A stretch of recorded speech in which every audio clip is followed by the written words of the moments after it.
Hello guys, कैसे हो आप सब। So I hope you all are fine. तो हम लोग अपने chapter profit loss and discount पे थे एंड उसके LOD 1 के क्वेश्चंस कर रहे थे।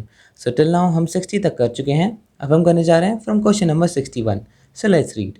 A watch dealer pays 20% custom duty on a watch that cost 450 abroad. For how much should he mark it if he desires to make a profit of 25% after giving a discount of 20% to the buyer? ठीक है, तो यहाँ पर question में बोला है एक watch dealer था जिसने 20% कस्टम ड्यूटी पे करी थी on a watch that cost 450 rupees. ठीक है, तो पहले हम इसकी कॉस्ट प्राइस निकालते हैं कि उसने कितने में उसको पड़ी वॉच। तो 450 रुपीज़ की तो वॉच थी एंड उस पर कस्टम ड्यूटी थी 20% की। So plus 20% of 450, 20 times 5 and 5 times 90। So 450 plus 90 ये आ जाएगा 540 रुपीज़। ये हो गई उसकी टोटल कॉस्ट प्राइस। अब वो पूछ रहा है for how much should he market, मतलब मार्क प्राइस पूछ रहा है। If he desires to make a profit of 25% after giving a discount of 20% to the buyer. तो देखो हमें कॉस्ट प्राइस पता है, अब पहले हम सेलिंग प्राइस निकालते हैं। ठीक है, तो उसके लिए हमें प्रॉफिट पता होना चाहिए। Profit is 25%। So 25% of 540, 25 times 4 and 4 times 1, 4 times 3 and 4 times 5। So 135 rupees का आ गया आपका profit. That's it. Selling price कितनी हो गई? Cost price plus profit, that is 675 rupees. अब 675 रुपीज़ आ गई आपकी सेलिंग प्राइस। अब ये जो सेलिंग प्राइस है ये मिली है जब हम मार्क प्राइस पे 20% का डिस्काउंट देते हैं। ठीक है, सो यहाँ मार्क प्राइस को हमेशा हम 100% मानते हैं। ऑलराइट, एंड डिस्काउंट जो है वो कितना मिला है? 20% का। ठीक है, तो जब 20% का डिस्काउंट मिला है तो उसने सेलिंग प्राइस उसकी कितनी हो गई? 80%, है ना। एंड ये 80% की वैल्यू हमने निकाली थी सेलिंग प्राइस की, जो कि है 675 रुपीज़ के इक्वल। ठीक है, अब हम मार्क प्राइस निकाल लेते हैं। Mark price is 100%। सो जब 80% 675 के इक्वल है तो 100% कितने के इक्वल हुआ? 675 डिवाइडेड बाई 80 इंटू 100। 0 से 0 कैंसिल, 2 टाइम्स 4, 2 टाइम्स 5, ये आ जाएगा 3375 डिवाइडेड बाय 4। तो इसे सॉल्व करते हैं। ये आ जाएगा 4 times 8 is 32, then 4 times 4, then 4 times 3 is 12, then 3 आ जाएगा, 7 ज़ा 28 एंड देन 5 ज़ा 20। सो 843.75 रुपीज़ ये आ गई आपकी mark price. That's it, this is your answer, option number B. Now question number 62. A shopkeeper buys an article for 1200 rupees and marks it for the sale at a price that gives him 60% profit on his cost.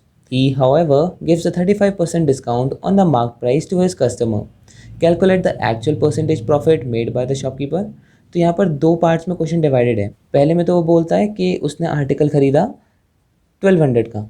ठीक है, and उसको mark कितने में कर दिया? And market for sale at a price that gives him 60% profit on his cost. ठीक है, तो जिस जो उसको 60% का प्रॉफिट देगा उसी पे उसने मार्क कर दिया, मतलब सेलिंग प्राइस और मार्क प्राइस इक्वल है। ठीक है, तो प्रॉफिट कितना है? 60%। एंड सेलिंग प्राइस कितनी हो गई? 160% के इक्वल, है ना। 160% ऑफ 1200। सो ये कितना आ जाएगा? 160 एंड प्लस 32, तो 192, सॉरी 1920। सो आपकी सेलिंग प्राइस आ गई 1920 रुपीज़ एंड यही मार्क प्राइस भी है। ठीक है, क्योंकि डिस्काउंट अभी ऑफर नहीं हुआ। अब वो बोलता है he however gives a 35% discount on the mark price to his customer. अब वो क्या करता है? सेलिंग प्राइस पे, सॉरी मार्क प्राइस पे 35% का डिस्काउंट दे देता है। तो अभी मार्क प्राइस 1920 है, इस पर डिस्काउंट अगर उसने दे दिया 35% का, तो अब सेलिंग प्राइस कितनी हो गई? अब सेलिंग प्राइस हो गई 100 minus 35, that is 65% of the mark price, that is 1920। 0 से 0 cancel, 2 times 5, 2 times 9 and 2 times 6, 5 times 1 and 5 times 3। So 96 into 13, ये आ जाएगा 1248 रुपीज़। ठीक है, अब वो पूछ रहा है calculate the actual percentage profit made by the shopkeeper. अब एक्चुअल परसेंटेज प्रॉफिट कितना हुआ वो तो हमें cost price and selling price को देख के बताना पड़ेगा। ठीक है, सो कॉस्ट प्राइस थी 1200 एंड अब क्या हो गई सेलिंग प्राइस डिस्काउंट देने के बाद? 1248। तो प्रॉफिट कितना हो गया? 1248 माइनस 1200, दैट इज़ 48 रुपीज़ का प्रॉफिट हो गया। एंड हमें क्या पूछा था? प्रॉफिट परसेंटेज ना। येस, तो परसेंटेज प्रॉफिट हो गया 48 divided by cost price is 1200 into 100. That's it. Double zero से double zero cancel, 12 times 1 and 12 times 4. So 4% हो गया आपका percentage profit. Option number B is your answer. Now question number 63. In the land of famous milkman Marghis Durian, a milkman sells his buffalo for 15,400 at some profit. Had he sold his buffalo at 8,200, the quantum of the loss incurred would have been double that of the profit earned. What is the cost price? तो यहाँ पे question में बोला है एक milkman ने अपनी buffalo बेची 15,400 रुपीज़ की. ठीक है, तो पहले जो बुफेलो थी उसकी सेलिंग प्राइस थी 15,400 रुपीज़. ठीक है, एट सम प्रॉफिट, एंड इस पे उसे कुछ प्रॉफिट हुआ. अब बोला है कि had he sold his buffalo at 8,200, अगर वो 8,200 की बेचता तो the quantum of loss incurred would have been double that of the profit earned. ठीक है, सो सेकेंड सिचुएशन में क्या बोला है, सेलिंग प्राइस कितनी है 8,200. अगर ये होता तो लॉस कितना होता, डबल उसके जितना प्रॉफिट हुआ था यहाँ पे. तो यहाँ पे प्रॉफिट जो हुआ था उसे मैं मान लेता हूँ x, एंड यहाँ पे लॉस कितना हुआ है, double that of the profit earned. तो ये हो गया 2x. ठीक है, अब हमें क्या निकालना है, what is the cost price. तो इस सिचुएशन में कॉस्ट प्राइस कितनी हो गई, हमें पता है कॉस्ट प्राइस है सेलिंग प्राइस माइनस प्रॉफिट, मतलब 15,400 माइनस x. ठीक है, अब इस सिचुएशन में क्या हुआ, प्रॉफिट कितना हो गया 8,200 प्लस लॉस ऐड होता है, सो प्लस 2x. एंड हमें पता है कॉस्ट प्राइस हमेशा इक्वल होती है, सो इसे इक्वेट कर देते हैं. 15,400 minus x is equal to 8,200 plus 2x.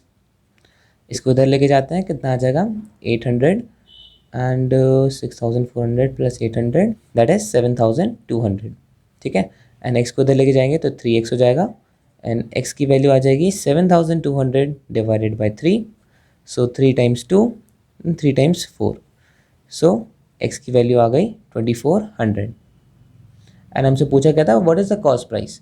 So cost price कितनी हो गई 15,400 माइनस 2,400, तो ये हो गया 13,000 rupees is your answer. Options check करते हैं, ऑप्शंस में 13,000 नहीं दे रखा, that means option number D, none of these is your answer. Now question number 64. A trader purchases apples at 70 rupees per 100. He spends 10% on the transportation. What should be the selling price per 100 to earn a profit of 30%? तो यहाँ पे question बोला है a trader purchases apples at 70 rupees per 100. ठीक है, trader ने 100 apples खरीदे 70 rupees के. ठीक है, he spends 10% on the transportation. Okay, तो इसका ट्रांसपोर्टेशन में कितना लगा 10%, तो 70 का 10% कितना होता है 7 रुपीज़. ठीक है, आगे क्या बोला है, what should be the selling price per 100 to earn a profit of 30%. तो सेलिंग प्राइस पूछी है अगर उसे प्रॉफिट अर्न करना है 30% का, तो ये तो बहुत ईजी क्वेश्चन है. तो 70 रुपीज़ का यहाँ पर हम पर 100 के हिसाब से निकालना है. ठीक है, तो 100 एप्पल्स कितने के पड़े 70 रुपीज़ के, है ना, एंड ट्रांसपोर्टेशन कितना पड़ा 10% जो कि 7 रुपीज़ का है.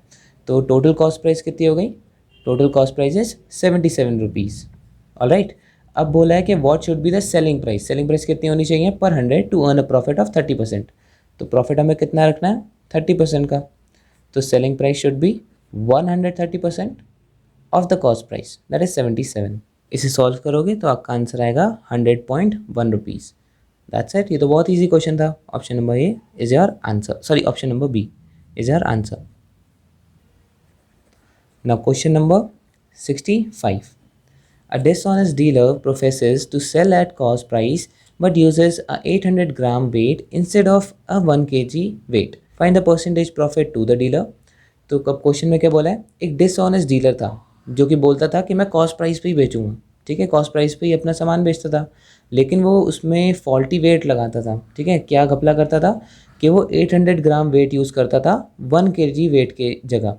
ठीक है, तो अब बताओ उसका परसेंटेज प्रॉफिट कितना हुआ. जी हाँ, ऐसे भी प्रॉफिट होता है कि उसने कॉस्ट प्राइस पे ही तो बेचा, लेकिन उसने वेट कितना कर दिया 1 kg की जगह 800 ग्राम का रख दिया. तो अब इसे ढंग से समझते हैं. ठीक है, ये बहुत इंपॉर्टेंट क्वेश्चन होते हैं, इसके क्वेश्चन हम LOD 2 में भी देखेंगे. ठीक है, तो अब मैं मान लेता हूँ कि कॉस्ट प्राइस जो कि 1 kg पे थी, ठीक है 1000 ग्राम लिख लेते हैं इसको। सो 1000 ग्राम की कॉस्ट प्राइस थी 100 रुपीज़, ठीक है। अब सेलिंग प्राइस कितनी हो गई, वो बोलता है कि मैं सेलिंग प्राइस जो है वो कॉस्ट प्राइस के बराबर ही बेचता हूँ, मैं सेलिंग प्राइस भी 100 रुपीज़ की बेचता हूँ, तो भाई प्रॉफिट कैसे हो सकता है।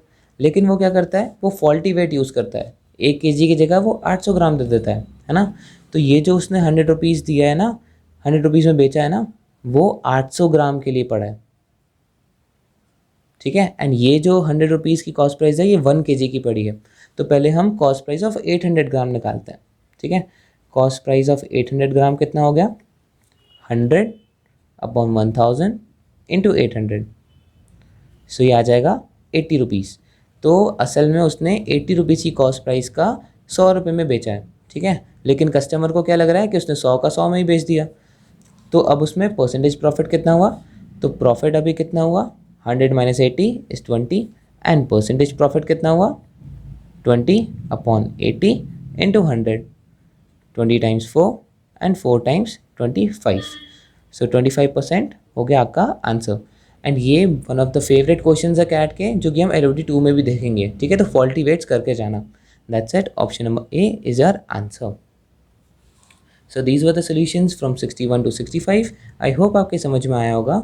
कोई भी प्रॉब्लम हो तो उसे कमेंट सेक्शन में पूछ लेना। एंड अगर वीडियो अच्छी लगी so do not forget to like, share and subscribe to our channel. And thank you so much for watching.